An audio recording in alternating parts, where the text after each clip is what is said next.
Y aquí estamos. Bueno, damos vuelta a la hoja ahora de la información. Aquí tenemos de todos los temas y uno en el cual, por un lado nos ponemos serios si pensamos en cómo ocurrió todo, por el otro, la realidad es que hoy por hoy estas dos chicas de quien vamos a hablar están en libertad y obviamente es bueno traer estos casos a la mesa de debate para hablar a futuro qué pasa con estas cuestiones. Hemos invitado a Mabel Bianco, ya ha estado aquí en nuestros estudios, ella es presidenta y fundadora de la Fundación para Estudio e Investigación de la Mujer, es médica, es máster en salud pública y especialista en epidemiología.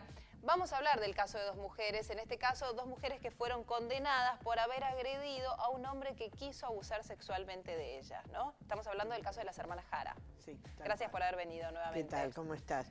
Bueno, sí, es un caso que estamos celebrando de alguna forma porque han conseguido salir en libertad, pero por otro lado fueron condenadas y eso nos parece que es algo que no puede quedar así porque es una forma, como decimos nosotros, de una justicia sexista que les negó todas las posibilidades a estas chicas que ellas habían ido a bailar, sí.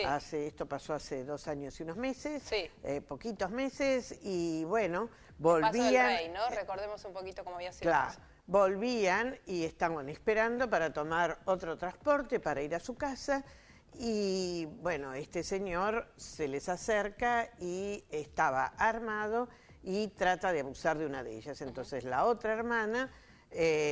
ellas llevaban un cuchillo y esto creo que es un elemento importante para mencionar, la necesidad de que en algunos lugares de la ciudad y del Gran Buenos Aires las chicas están armadas como una posibilidad de defensa. Sí. Esto es una de las cosas que, bueno, a uno le preocupa porque está indicando el grado de peligrosidad. Entonces sí. lo agrede al hombre. Bueno, se le cae el revólver, pero la cuestión es que él va y después hace la denuncia y a partir de ese momento las chicas se presentan inmediatamente y cuentan cómo fue la versión. Sí. Si bien hubo testigos durante el juicio y todo que dicen que lo vieron a este señor armado, además que era un hombre que había salido recién de la cárcel, que tenía antecedentes de intentos de abusos sí. y de agresividad y demás, a él lo dejan perfectamente tranquilo y a partir del momento que ellas se presentan pasan a ser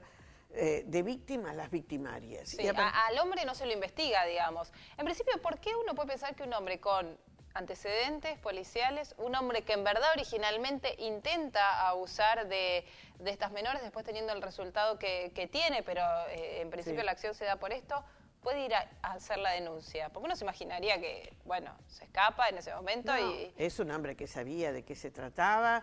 Sabía dónde iba. Sabía dónde iba y sabía de qué se trataba y sabía cómo tenía que actuar. Incluso lo que quiso fue justamente afectarlas a ellas. Claro. Es decir, de alguna manera él quería vengarse de esto que ha pasado. Y él, bueno, actuó muy cómodamente y tan cómodamente como toda la justicia. Pero es muy interesante porque durante casi 1 año y medio este caso ni se conocía prácticamente y todo lo que pasaba era porque estas chicas no tenían más que defensora oficial, que les aconsejaron pésimamente, no permitieron en ningún momento que ellas, que nunca se quisieron escapar, porque al contrario, ellas ni bien ante la denuncia son llamadas, van, se entregan, hablan en la policía y se quedan. Bueno, les denegaron el poder estar en su casa, el tener una pena en su casa, todo le fue negado, todo persistentemente, y es como que todos los que intervinieron, desde la fuerza de seguridad, que es la policía, sí. hasta todos los intervinientes en la justicia, las fiscalías y demás, todos tuvieron una conducta de decir, ellas son culpables, sí. y en ningún momento dudaron frente a la situación de este señor. Sí. Eso es lo que nosotros hablamos de una justicia sexista, donde la verdad es que se está planteando, bueno, por algo será que a estas chicas, y es evidente que ellas están encubriendo con esta pseudo amenaza de abuso, sí. el que hirieron a este hombre. Heridas que fueron totalmente inofensivas, que no lo ponieron en riesgo de nada. Entonces, en ningún momento se duda frente a un señor que tiene esas características. Y esto recién, a partir del tiempo que ellas cambian, que se empieza a conocer por algunos grupos de organizaciones que trabajamos en temas de violencia, empieza a tomar, se cambia a los abogados y se empieza a tomar otro ritmo, se empieza a hacer denuncias, hay una amicus curia y hay una presión muy fuerte ante esto que ocurrió el día martes 9 de abril, cuando le dan la sentencia, que empezamos a enviar cartas y denuncias. 2 años y 1 mes, ¿no? ¿Fue la condena? Sí, pero estaba con 5 años y 6 meses. Claro, era la original. La original de la cual partíamos, con lo cual estas chicas tendrían que haber seguido en cárcel como 3 años y unos meses. Claro. Y era realmente algo muy injusto. Entonces, bueno, a lo único que atinó este juzgado fue a darles una pena menor, pero no las liberó de la pena, quiere decir que ellas quedan todavía con esto. Entonces, la enseñanza que tenemos es, bueno, no nos podemos quedar quietas con esto. Hay muchas otras mujeres que están en la misma situación y no sabemos, que están encarceladas, que están siendo ignoradas de su situación. Ahora, ¿hay un sistema de complicidades en todo esto o se remite a una cuestión sexista nada más? Porque digo, hay complicidades por conveniencia, depende quién sea la persona, en este caso, quién sea el agresor primero y después que termina haciéndose pasar por víctima de una situación, o hay una forma común de operar en todo este tipo de situaciones que termina perjudicando a la persona de sexo femenino en favor de la de sexo masculino. Pareciera que en este caso hay alguna cosa agregada que no sea el puro sexismo, pero esto no lo podemos saber y no podemos trabajar con eso. Porque también intervienen mujeres en distintos, en todo ese proceso también hay mujeres. Hay fiscales, hay abogadas defensoras, hay intervinientes, juezas, y es como que todos, porque esto es independiente del sexo, es una modalidad, un pensamiento en la justicia. Y hay algunas cosas muy interesantes que están empezando a salir, como algunos de los abogados que tienen experiencia en esto, que están empezando a decir, bueno, el problema es que esto cae en la justicia penal, y la justicia penal, hasta que no ve sangre, no entiende o minimiza. Entonces, todo lo que es violencia de género es subvalorado, es pensado que bueno, esto es algo que se está haciendo crecer, pero no es tan importante, nosotros tenemos tantas otras cosas que hacer, y entonces se dejan pasar.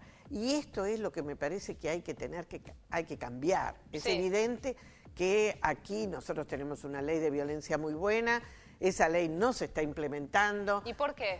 Bueno, aquí falta voluntad política, es evidente que está faltando la voluntad política y no podemos decir que no hay presupuesto porque este país tiene presupuesto para tantas cosas, pero sin embargo estamos viendo que hay toda una demora, recién de como 3 años, todavía seguimos sin estadísticas y recién se firmó el año pasado un convenio con el INDEC para empezar y a lo mejor a fin de año tenemos algunas estadísticas. Ahora es porque hay lugares digamos, donde todo esto se concentra, muy difícil de romper, porque en un país donde las mujeres han logrado avanzar en cargos muy importantes, de hecho tenemos mujeres en la Presidencia de la Nación, mujeres en la Corte Suprema de Justicia y demás, y que uno piense que en un tema así, como es la violencia de género, cueste tanto avanzar por falta de decisión política, ¿por qué cree que es? Bueno, yo creo que es evidente y en este sentido es el gobierno nacional. Tenemos una mujer presidenta, pero no hay una orientación a considerar los aspectos de las mujeres. La verdad es eso. Y esto es algo que nos tiene que hacer preocupar porque no es cuestión de elegir mujeres simplemente, sino tienen que ser porque hay mujeres y hombres que tienen perspectiva en que entienden esto.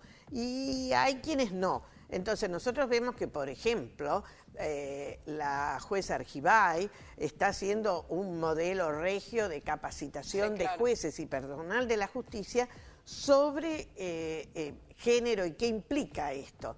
Y también la jueza Elena Hayton de Nolasco desde la Oficina de Violencia y todo el trabajo. Pero el problema es que después eso no encuentra otro ámbito en el cual se sigue esto. Y el Consejo Nacional de la Mujer, que tiene que ser el ámbito natural, no está atinando a dar respuestas para esto. Entonces, por eso nosotros reclamamos, nosotros creemos que, por ejemplo, este es un caso maravilloso para hacer una capacitación a los jueces de lo que pasa, pero además los jueces tienen que ser, porque aquí los primeros que intervinieron es la policía, y ahí no hay quien se esté ocupando de esa capacitación y es evidente que no saben qué hacer, a pesar de que a veces algunos tienen muy buena voluntad, pero con no eso saben solo qué no hacer. alcanza. No alcanza. Mabel Bianco, gracias por haber venido. Vamos a seguir tratando el tema de violencia de género porque cada tanto lo traemos a la mesa porque nos parece obviamente muy importante insistir con esto desde los medios de comunicación. Gracias por haber venido. No, gracias a ustedes porque esto también es una forma de llegar a los jueces y a la gente de la justicia. Claro, gracias.